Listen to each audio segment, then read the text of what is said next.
So I've been riding these adapts for about the last year now, and today I want to talk about 3 things that I love about these skates and 2 things that I don't like quite so much. I'm going to talk about the things I don't like at the end of the video, but first I'm just going to switch my setup around a little bit. I've been rolling the Wish medium frames, I'm going to switch back over to the Solars, and then I'm going to head out to Yarmouth Skate Park, get some clips and talk about this in a bit more detail. Let's go. I've just realised I don't have any wax, but I feel like desperate times justify desperate measures. Sorry, Vic.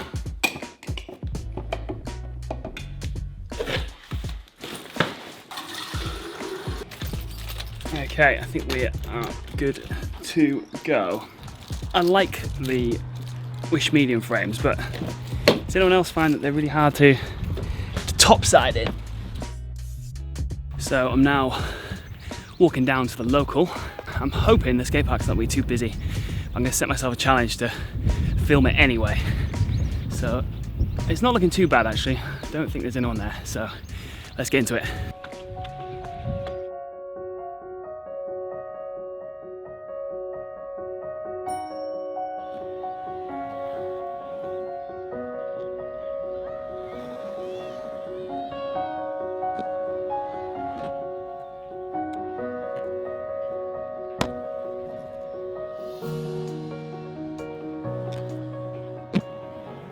So the first reason that I really like these skates is firstly just the aesthetics, the feel of them in your hand, and also just how they feel generally on the roll. So when you hold a pair of adapts in your hand, you definitely just get that sense of a really high quality product that's, you know, somebody's passion project that's really been made with love. Now I love the design and how they've overlaid the panels of Nubuck, left, you know, the dialing shell looking through in one section. Materials just feel, you know, really great quality. That translates as well into kind of how they feel when you're rolling around. It's quite difficult to put into words, but they just feel incredibly solid. I love the sound that the skates make as well. They just have this kind of like characteristic, like sort of solid thunk when you hit the floor, and just overall that just makes the whole, you know, the whole process of, you know, of skating and of, you know, owning these skates and, you know, using this tool just much more enjoyable. And that's the first reason why I really love these skates.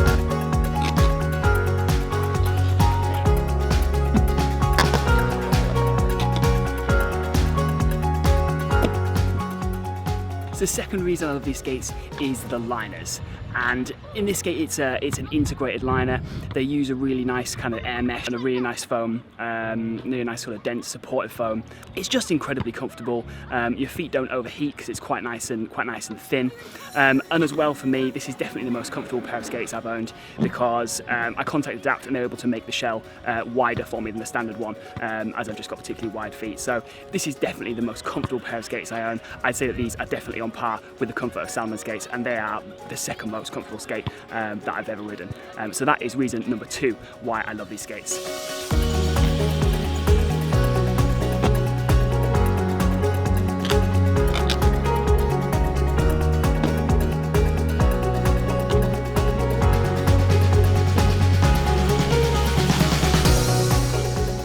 The third thing I love about these skates is the grinding performance. I really like the sole plate on this skate. For those who don't know, all adapt skates come with a symmetrical sole plate, so it can be rotated once you've worn down one side. But the thing I really like about them is the materials. They come with this really hard, kind of high performance plastic. They've got really deep like speed dimples drilled into the bottom to reduce the surface area.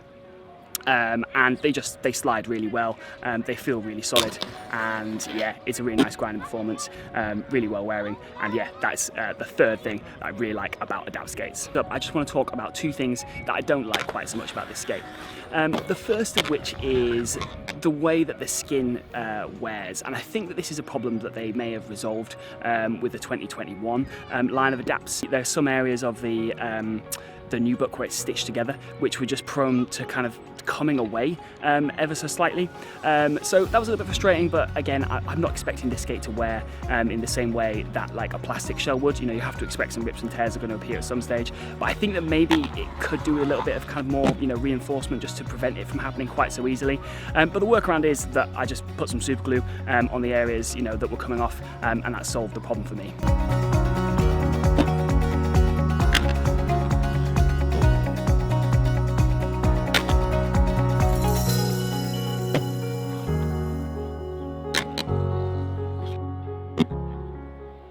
And the last thing that I didn't like quite so much was the lacing system.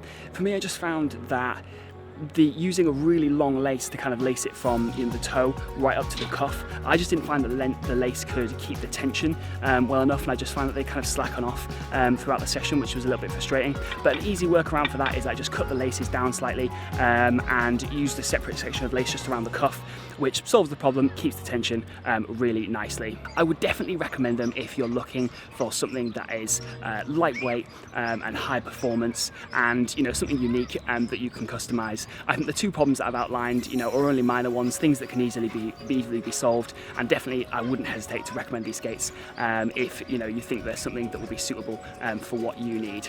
So thanks for watching this video. Give it a thumbs up if you have got some value from it. Subscribe to the channel if you want to see more content. We've just hit 900 subscribers, so we're well on the way to 1,000. So if you are watching this video regularly, if you haven't subscribed yet, I'd really appreciate your support. I'm Chris Chadwick of Keep Rolling. Thanks for watching. See you next time.